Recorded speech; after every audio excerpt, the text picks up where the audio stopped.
ರಾಹುಲ್. ಈ ಒಂದು ವಿಡಿಯೋದಲ್ಲಿ ಸೆಕೆಂಡ್ PUC ಹಿಸ್ಟ್ರಿ ಐತಿಹಾಸಿಕ ಪ್ರಮುಖ ಸ್ಥಳಗಳನ್ನು ನಾವು ಇಲ್ಲಿ ನೋಡ್ತಾ ಇದ್ದೀವಿ. ಕರೆಕ್ಟಾಗಿ ಎಲ್ಲಿ ಗುರುತಿಸಬೇಕು, ಹೇಗೆ ಗುರುತಿಸಬೇಕು, ವಿಡಿಯೋನ ಕೊನೆ ತನಕ ನೋಡ್ಬಿಡಿ. ಇಲ್ಲಿ ನಿಮಗೆ 10 ಮಾರ್ಕ್ಸ್ ಖಂಡಿತವಾಗ್ಲೂ ಫಿಕ್ಸ್ ಬರುತ್ತೆ.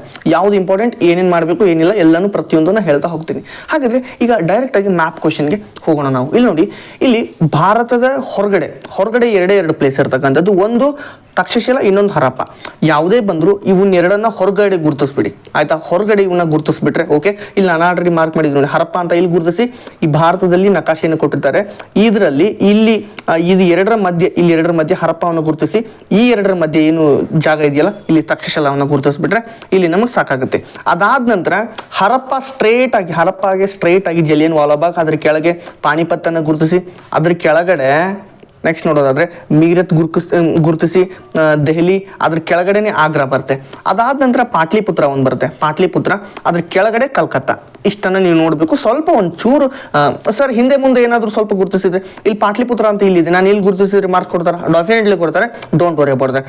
ಅದಾದ ನಂತರ ದಂಡಿ ಮತ್ತೆ ಬಾಂಬೆ, ಇದೆಲ್ಲ ಕೋಸ್ಟಲ್ ಏರಿಯಾ ಹತ್ರ ಬರುತ್ತೆ, ಕರಾವಳಿ ತೀರದಲ್ಲೇ ಬರುತ್ತೆ. ದಂಡಿನೂ ಕರಾವಳಿ ತೀರದಲ್ಲಿ ಬರುತ್ತೆ. ಅದಾದ ನಂತರ ಬಾಂಬೆ ಕರಾವಳಿ. ಅದಾದ ನಂತರ ಹಳಬೀಡು ಪಟ್ಟಣ, ಶ್ರೀರಂಗಪಟ್ಟಣ, ಇಲ್ಲೊಂದು ಎರಡನ್ನ ಗುರುತಿಸ್ಕೊಂಡ್ಬಿಡಿ. ಇಲ್ಲೊಂದು ಈ ರೀತಿ ಮಾರ್ಕ್ ಮಾಡ್ಕೊಂಡ್ಬಿಡಿ ನೀವು. ಈ ರೀತಿ ಮಾರ್ಕ್ ಮಾಡ್ಕೊಳ್ಳಿ, ನಿಮ್ಗೆ ಅನುಕೂಲ ಆಗುತ್ತೆ. ಇಲ್ಲಿ ದೇವಗಿರಿಯನ್ನ ಬರುತ್ತೆ, ದೇವಗಿರಿ ಗುರುತಿಸಿ. ಅದಾದ ನಂತರ ಬೀದರ್, ವಿಜಾಪುರ, ಬದಾಮಿ, ಹಂಪಿ, ಕಂಚಿ, ಹಳಬೀಡು, ಶ್ರೀರಂಗಪಟ್ಟಣ. ಈ ಕಡೆ ಸೈಡು ಪಾಂಡಿಚೇರಿ.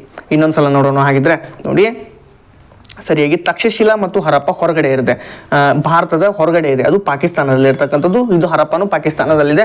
ಹರಪ್ಪ ನೇರವಾಗಿ ಜಲಿಯನ್ ವಾಲಾಬಾಗನ್ನ ಗುರುತಿಸಿ. ಅದಾದ ನಂತರ ನೆಕ್ಸ್ಟ್ ಪಾಣಿಪತ್, ಮೀರತ್, ದೆಹಲಿ, ಆಗ್ರಾ, ಈ ಮೂರನ್ನು ಕರೆಕ್ಟಾಗಿ ಗುರುತಿಸ್ಕೊಂಡ್ಬಿಡಿ, ಕರೆಕ್ಟಾಗಿ ನೋಡ್ಕೊಳ್ಳಿ. ನೆಕ್ಸ್ಟ್ ಪಾಟ್ಲಿಪುತ್ರ, ಕಲ್ಕತ್ತಾ, ಇವೆರಡು ಆಯಿತು. ನೆಕ್ಸ್ಟ್ ದಂಡಿ, ಬಾಂಬೆ ಎರಡು ಒಂದು ಕಡೆ ಇದೆ. ದೇವಗಿರಿ, ಬೀದರ್ ಒಂದು ಕಡೆ. ಬಿಜಾಪುರ, ಬಾದಾಮಿ, ಹಂಪಿ ಮೂರು ಒಂದು ಕಡೆ ಬರುತ್ತೆ. ಮೂರು ಅಟ್ಟ ಸೇಮ್ ಲೈನಲ್ಲಿ ಬರುತ್ತೆ. ನೆಕ್ಸ್ಟ್ ಅದಾದ ನಂತರ ನೋಡೋದಾದ್ರೆ ನೋಡಿ, ಹಂಪಿಯನ್ನು ಇಲ್ಲೇ ಗುರುತಿಸ್ಬೇಕು. ಗುರುತು ಮಾಡಿ ನೀವು ಅದನ್ನು ಬರೆದ್ಬಿಟ್ರೆ ಆಯಿತು. ಶ್ರೀರಂಗಪಟ್ಟಣ, ಕಂಚಿ, ಪಾಂಡಿಚೇರಿ. ಇಷ್ಟನ್ನು ಗುರುತಿಸ್ಲಿಕ್ಕೆ ಆಗುತ್ತಾ, ಇಷ್ಟನ್ನು ಮಾಡ್ಲಿಕ್ಕೆ ಆಗುತ್ತಾ? ಸೊ ಸಿಂಪಲ್ ಆಗಿರ್ತಕ್ಕಂಥದ್ದು. ಹಾಗಿದ್ರೆ ಇದರ ಒಂದು ಎಕ್ಸ್ಪ್ಲನೇಷನ್ ಅನ್ನು ನೋಡ್ತಾ ಹೋಗೋದಾದ್ರೆ, ತಕ್ಷಶಿಲಾ ಇದು ಪಾಕಿಸ್ತಾನದಲ್ಲಿದೆ, ಗಾಂಧಾರ್ ಪ್ರಾಂತ್ಯದ ರಾಜಧಾನಿಯಾಗಿತ್ತು. ಎರಡು ಇನ್ಫಾರ್ಮೇಶನ್ ಕೊಡಿ. ತಕ್ಷಶಿಲಾ ಇದು ಪಾಕಿಸ್ತಾನದಲ್ಲಿದೆ, ಗಾಂಧಾರ್ ಪ್ರಾಂತ್ಯದ ರಾಜಧಾನಿಯಾಗಿತ್ತು. ತಕ್ಷಶಿಲಾ ವಿಶ್ವವಿದ್ಯಾನಿಲಯವು ಪ್ರಾಚೀನ ಭಾರತದ ಪ್ರಮುಖ ವಿದ್ಯಾಕೇಂದ್ರವಾಗಿತ್ತು. ಕೌಟಿಲ್ಯನು ಈ ವಿಶ್ವವಿದ್ಯಾಲಯದಲ್ಲಿ ಆಚಾರ್ಯನಾಗಿದ್ದನು. ಇಷ್ಟು ಬರೆದ್ರೆ ಓಕೆ. ಇಷ್ಟರಲ್ಲಿ 2 ಪಾಯಿಂಟ್ ಬರೀರಿ. ಪಾಕಿಸ್ತಾನದಲ್ಲಿದೆ ಒಂದು, ಅದಾದ್ರೆ ಗಾಂಧಾರ್ ಪ್ರಾಂತ್ಯದ ರಾಜಧಾನಿ. ಎರಡನ್ನ ಬರೀಲಿಕ್ಕಾಗುತ್ತಾ? ಸೊ 2 ಅನ್ನೋದು ಬರೀರಿ. ಪಾಟ್ಲಿಪುತ್ರ ಗಂಗಾ ನದಿ ದಂಡೆ ಮೇಲೆ ಇರ್ತಕ್ಕಂಥ, ಇದು ಪ್ರಸ್ತುತ ಪಾಟ್ನಾ ಅಂತ ಕರೀತಾರೆ. ಇದು ಗುಪ್ತರ ರಾಜಧಾನಿಯಾಗಿತ್ತು. ಇಷ್ಟನ್ನು ಬರೆದ್ಬಿಡಿ. ಬಾದಾಮಿ ಇದು ಬಾಗಲಕೋಟೆ ಜಿಲ್ಲೆಯಲ್ಲಿ ಇರ್ತಕ್ಕಂಥದ್ದು. ಬಾದಾಮಿ ಆರಂಭಿಕ ಹೆಸರು ವಾತಾಪಿ ಆಗಿದೆ. ಇಷ್ಟನ್ನು ಬರೀರಿ. ಕಂಚಿ ನೋಡ್ಕೊಂಡ್ಬಿಡಿ, ಕಾಂಚೀಪುರಂ ಅಂತ, ಇದು ತಮಿಳುನಾಡಿನ ಮದ್ರಾಸ್ನಲ್ಲಿ ಇರ್ತಕ್ಕಂಥದ್ದು, ಪಲ್ಲವರ ರಾಜಧಾನಿಯಾಗಿತ್ತು.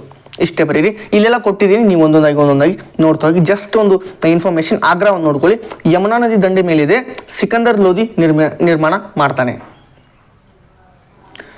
ಬಿಜಾಪುರ ಗೊತ್ತಿರ್ತಕ್ಕಂಥದ್ದು ಇಲ್ಲಿ ನೋಡಿ, ಕಲ್ಕತ್ತಾ, ಬಾಂಬೆ, ಪಾಂಡಿಚೇರಿ, ಶ್ರೀರಂಗಪಟ್ಟಣ, ಮೀರತ್, ಜಲಿಯನ್ ವಾಲಾಬಾಗ್, ದಂಡಿ.